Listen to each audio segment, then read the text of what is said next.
بسم اللہ الرحمن الرحیم مولا یا صلی وسلم دائماً ابدا علی حبیبک خیر الخلق کلہم۔ ناظرین کرام، نعمت افطار ARYQ TV کے لاہور اسٹوڈیو سے اور آپ کا میزبان سرور حسین نقشبندی حاضر خدمت ہے۔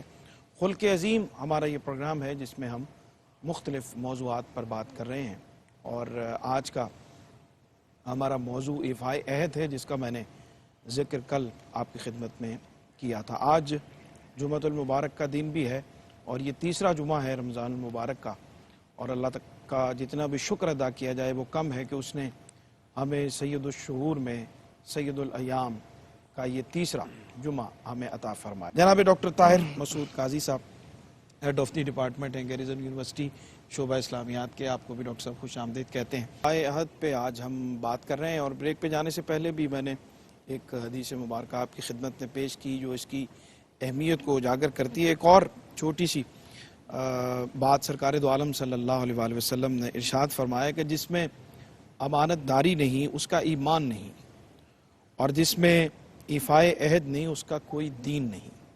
دین اور ایمان سے نکل جاتا ہے بندہ جب امانت میں خیانت کرتا ہے اور جب اپنے وعدے کو پورا نہیں کرتا۔ ڈاکٹر صاحب تشریف فرمائیں، جناب ڈاکٹر طاہر مسعود قاضی صاحب۔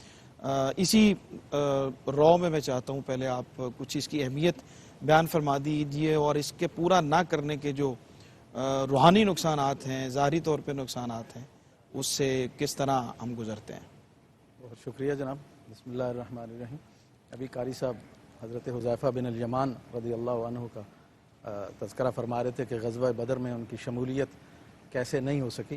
اس میں جب وہ پہنچے اور انہوں نے حضور نبی پاک صلی اللہ علیہ وآلہ وسلم کے سامنے وہ سارا قصہ رکھا تو حضور علیہ الصلوۃ والسلام نے فرمایا انصرفا، واپس لوٹ جاؤ، نفی الہم، ہم پورا کریں گے، نفی الہم بے عہدہم، جو ان سے وعدہ تم نے کیا ہے ہم اسے پورا کریں گے، ونستعین اللہ علیہم، اور پھر ان کے مقابلے میں ان کی جو تعداد زیادہ ہے ہم اللہ سے مدد طلب کریں گے۔ سبحان اللہ۔ اس کا مطلب یہ ہے کہ جہاں وعدہ پورا کیا جاتا ہے وہیں اللہ کی نصرت اترتی ہے۔ اسی لیے تو آپ دیکھیں کہ فضائے بدر میں کیا سچویشن بنی، 313 لوگ اور دوسری طرف ایک لشکر جرار تھا، لیکن اس پر اللہ رب العزت نے مسلمانوں کو غلبہ عطا فرمایا۔ لیکن وہ نبی کریم صلی اللہ علیہ وسلم کی اپنی برکات تو تھیں، لیکن اس کے ساتھ ساتھ یہ بھی تھا کہ وعدوں کو پورا کرنے کا حضور علیہ الصلوۃ والسلام نے، بے شک حالت جنگ ہو لیکن اس میں بھی کفار کے ساتھ کیے ہوئے وعدے کو بھی حضور علیہ الصلوۃ والسلام نے پذیرائی عطا فرمائی، اور اس کا ظاہر ہے پھر فضائے بدر تب پیدا ہو سکی۔ بے شک۔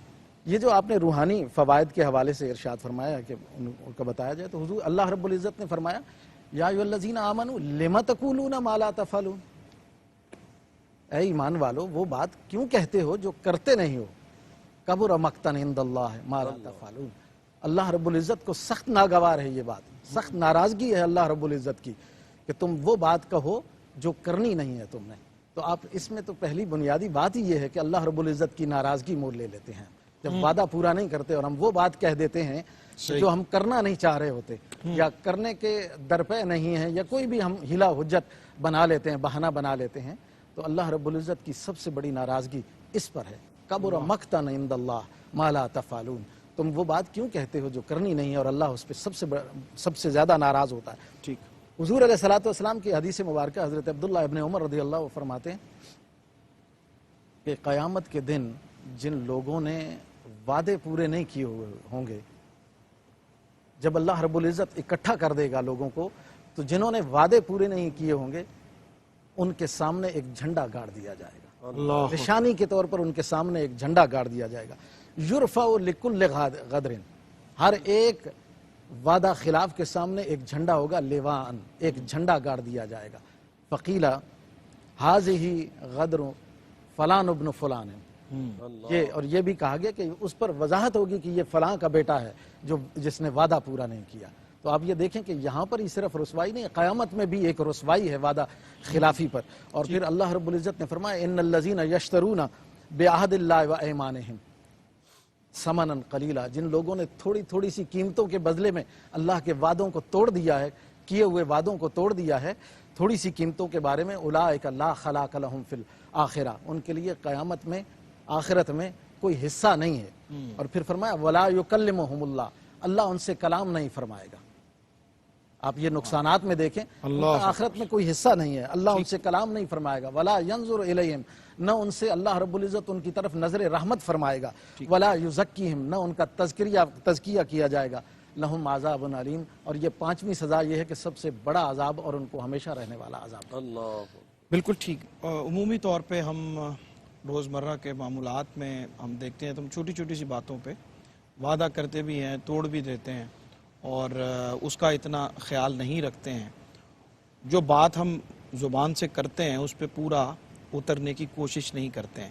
اس سے کیسے بچا جا سکتا ہے، اور معاشرتی اعتبار سے اس سے جو نقصانات پہنچتے ہیں ہماری پرسنالٹی کو، ذات کو، اوورآل معاشرے کو، لین دین کے معاملے میں بھی ہم کسی سے ادھار لیتے ہیں، وعدہ کرتے ہیں، اور ہمارے دل میں یہ ہوتا ہے کہ اس کو واپس نہیں کرنا ہے یا وقت پہ نہیں کرنا ہے، یا کاروبار کے معاملے میں ہم جھوٹ بولتے ہیں اور وعدہ پورا نہیں کرتے، جو چیز دینے کا وعدہ کرتے ہیں وہ اس طرح سے نہیں ہوتی۔ تو اس سارے کو کس طرح سے آپ دیکھتے ہیں؟ بالکل آپ نے درست فرمایا جناب کہ ہم چھوٹی چھوٹی چیزوں کو اگنور کیے جا رہے ہیں اور یہ سمجھتے ہیں کہ یہ چھوٹی ہیں، حالانکہ اللہ رب العزت کی ناراضگی کا وہ سب سے بڑا سبب بن رہی ہے۔ اللہ اور یہ وعدہ تو بالخصوص ایک ایسی چیز ہے کہ یہ ہماری پوری زندگی کو محیط ہے، وہ میثاق سے لے کر الستو بربکم، وہاں سے لے کر ہماری آخرت تک کے سارے معاملات اس میں اس وعدے کے اندر شامل ہیں۔ ہم نے خود اپنے مالک کے ساتھ ایک عہد کر رکھا ہے۔ جب پوچھا تھا ارواح کو الستو بربکم، کیا میں تمہارا رب نہیں ہوں؟ تو فرمایا قالوا بلا، سب نے کہا کہ کیوں نہیں ہے۔ اب اس کے بعد سے ہر ایک پر ذمہ داری عائد ہوتی ہے، وہ چھوٹے سے چھوٹے معاملے کو لے کر ہم اس کو صرف لین دین کے معاملات میں رکھ رہے ہوتے ہیں وعدے کو، حالانکہ ہم کسی میٹنگ میں جا رہے ہیں تو ہم نے وعدہ کیا ہوا ہے کہ ہم 5 بجے پہنچیں گے، تو ہمیں 5 بجے وہاں پہنچنا چاہیے۔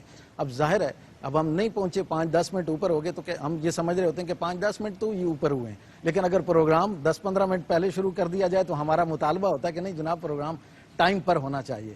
تو دوسری طرف ہم اس چیز کو نہیں دیکھتے، ہمیں پابندی کرنی ہے، پاسداری کرنی ہے، ہمیں اس کے لیے ذہن بنانا ہے، نیتوں کو درست کرنا ہے۔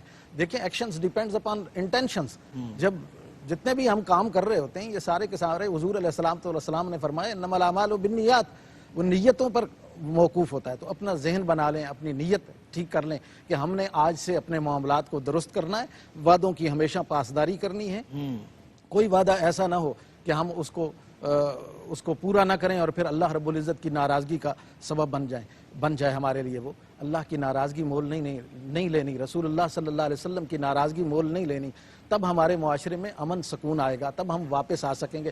دیکھیں ایک چھوٹی سی بات ہے، میں آپ سے عرض کروں کہ نکاح ہے اس کو سوشل کانٹریکٹ ہے یا سول کانٹریکٹ ہے، آپ اس کو کہہ رہے ہیں، عقود میں سے ہے، وہ بھی وعدوں میں سے ہے، اسے ہم نے پورا کرنا ہے۔ ہم صرف ایک طرف سے مطالبہ کر رہے ہوتے ہیں کہ جناب ہمارے رائٹس پورے کیے جائیں، لیکن ہم ڈیوٹیز پوری نہیں کر رہے ہوتے۔ تو اس طرح اگر ایک کی حکم عدولی کر رہا ہے تو دوسرا بھی اسی طرح کو اس کو انفرنج کر رہا ہوتا ہے دوسرے کے رائٹس کو۔ تو وعدوں کی پاسداری امپلائمنٹس میں بھی جائے گی، امپلائی جو ہے وہ بھی امپلائر کو جواب دہ ہوتا ہے۔ تو یہ ساری ہمارے پورے معاشرے کو یہ حاوی ہے۔ اس پر ہمیں جب تک ہم عمل درآمد نہیں کریں گے ہمارا معاشرہ ابتری کی طرف شکار رہے گا اور امن سکون جو ہے وہ ڈسٹرب ہوتا رہے گا۔ بالکل ٹھیک ہے ڈاکٹر صاحب، کیا فرماتے ہیں؟ گفتگو کو بھی سمیٹیے اور کچھ اس حوالے سے بھی آپ ارشاد فرمانا چاہیں۔ قاری صاحب نے بڑی خوبصورت گفتگو فرمائی ہے فتح مکہ کے حوالے سے، اس میں کوئی شک نہیں ہے کہ مسلمانوں کو اس دن کو بطور خاص انٹرنیشنل لیول پہ منانا چاہیے، کیونکہ یہ یہاں سے آغاز ہے پھر آگے مسلمانوں کی فتوحات کا، اور حضور علیہ السلام نے اس کا مائل سٹون وہاں پہ سیٹ کر دیا ہے۔ تو نبی کریم صلی اللہ علیہ وسلم کے آگے جتنی اسلام کو فتوحات ملی ہیں وہ فتح مکہ کی برکات ہیں، جتنی بھی فتوحات ہیں، اور اس میں مسلمانوں کے اخلاق کو بطور خاص ایک خاص رخ عطا کیا ہے۔ نبی کریم صلی اللہ علیہ وسلم کا وہاں پر عمل اپنے دشمنوں کے ساتھ جو حضور علیہ السلام کے خون مبارک کے درپے تھے اور آپ کی جان لینے کے درپے تھے، حضور علیہ السلام نے ان تمام کو معافیاں عطا فرمائیں۔ تو یہ رویہ ہمیں اپنانا چاہیے بطور خاص۔ میں اس پر حضور علیہ السلام کی ایک سیرت طیبہ سے ایک بات عرض کرنا چاہتا ہوں کہ مکرز بن حفص نے جب حضور علیہ السلام کو دیکھا نا صلح حدیبیہ کے بعد، جب وہ اگلے سال حضور علیہ السلام تشریف لائے اور انہوں نے دیکھا تو اس نے کہا کہ ما عرفتہ، آپ کا جو تعارف ہے وہ یہ نہیں ہے کہ بالغدر، کہ آپ وعدوں کو توڑتے ہوں. ما عرفت بالغدر، آپ وعدوں کو توڑنے والا آپ کا حوالہ نہیں ہے. صغیرن ولا کبیرن، چاہے آپ چھوٹے تھے چاہے آپ بڑے ہیں. بل عرفت بالبر والوفا، بلکہ آپ کا حوالہ تو ہمیشہ یہ رہا ہے، نیکی رہا ہے اور وعدوں کو پورا کرنا رہا ہے. ٹھیک. اسی لیے حضور علیہ الصلوۃ والسلام نے فتح مکہ کے موقع پر مختلف کیے گئے وعدوں کو حضور علیہ الصلوۃ والسلام نے اس کی ایفا کیا ہے، اور ہمیں بھی یہ تعلیم دی ہے کہ آپ بھی فتح مکہ کی برکات سمیٹیے اور اپنے وعدوں کو پورا کیجئے. اس سے ہماری انفرادی زندگی بھی بنتی ہے اور اجتماعی زندگی بھی ٹھیک، بنتی ہے. بالکل ٹھیک. بہت شکریہ.